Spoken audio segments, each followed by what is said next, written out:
What did you actually study at university? I studied accounting. Yeah. Oh, cool. Accounting. Yeah. So almost in some ways that you were almost groomed to go into a PwC. And then That's just, right. so with a lot of people who are maybe looking at career options or a career change, you mentioned it before, but almost, was it just the feeling that it wasn't right for you and you didn't see the path that you'd almost been groomed or always thought to, to go along? But it was on my point is that almost the process for you to kind of, there'll be a lot of people now who are in that position where they might be in a job, it could even be at PwC, where Yeah. they're not sure if it's for them and they've got an itch and they want to explore their passions and stuff. How did you find that process? Was there anything in particular was it the fact that you just didn't see yourself doing your boss's job and you wanted a completely different life change, or was there one particular thing that kind of pulled you away?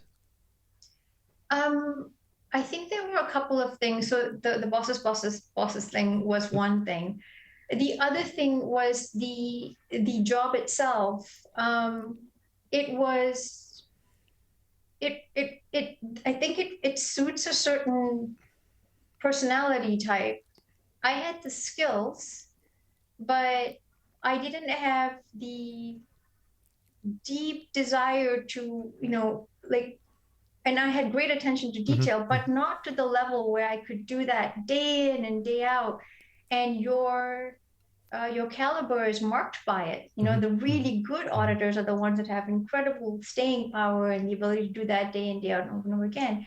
So I could see that I would enjoy learning about it and doing it for about 6 months, but then I want to be seconded to another department and no one was going to put up with that, right? I'm just an audit assistant. So I knew that this journey wasn't mine. And then my mindset was, I've just graduated and the time to explore the Hmm. world out there is now. At this point, I can go and learn. And so completely by chance ended up in Pepsi, and the role was a sales role and there were tons of training. So it was okay that I didn't have the skills, but it turned out I had the personality for sales and the ethic for it, I suppose. But I think it's quite clear to anyone that watches this. You've obviously got the entrepreneurial spark, but you have ideas. I think you get a huge proportion of the population almost, they're quite happy to do the same thing day in, day out, almost keep their head down, get paid, and almost they live their life outside of work, that work is just something to pay the bills. But you do get people that I kind of resonate with that almost, they've got that itch, they want to keep learning more. It's like when I graduated, I went to work as a project engineer in Jamaica, and it was on $100 million bauxite chemical refinery. So it was a big, massive construction project. And in Wow. theory, my job I could do in 2 days a week. So what I was meant to do in 5, I did in 2. And then in the rest of the week, I was saying, look, can I learn your job? How can I do this? And I was constantly I was probably a pain in the ass. But the point is, I get it and I resonate because I always wanted to do more, because that's kind Yeah. of the person I am. And even before we started the broadcast, I said to you off air that one of the challenges I still struggle with is people pleasing in a way that obviously I get paid as a consultant to do stuff for clients.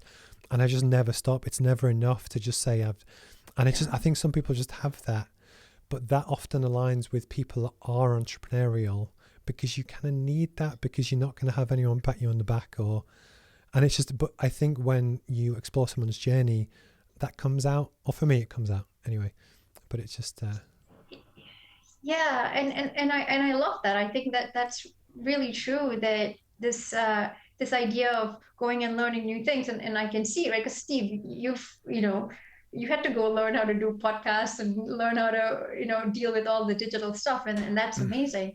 When I was at Pepsi, the structured key account management training that we got was really so easy. It came very natural to me, and I loved it and I enjoyed it.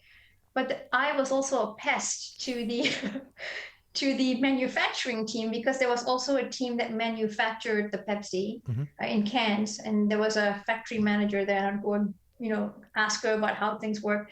But I worked in the part of the business that was responsible for the soda machines that were put into the KFC and the Pizza Hut stores, and you mm-hmm, go, it's called Fountain. And I would go and sit down with the technicians and watch them open up the machines. And I would want to learn how it worked, because sometimes I'd go into a Pizza Hut store and they would say, oh, your machine's not working. And I'd want to be able to say, oh, let me try 3, 4, 5 troubleshooting things. And I wanted to know that. And at first the techs were like, oh my God, they must have thought I was so annoying.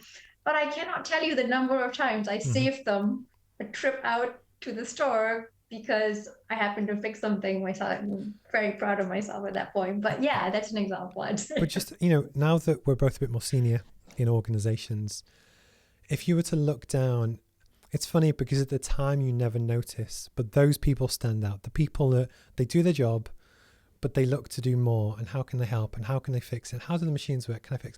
And it's just, you spot in almost any business, you spot the rising stars.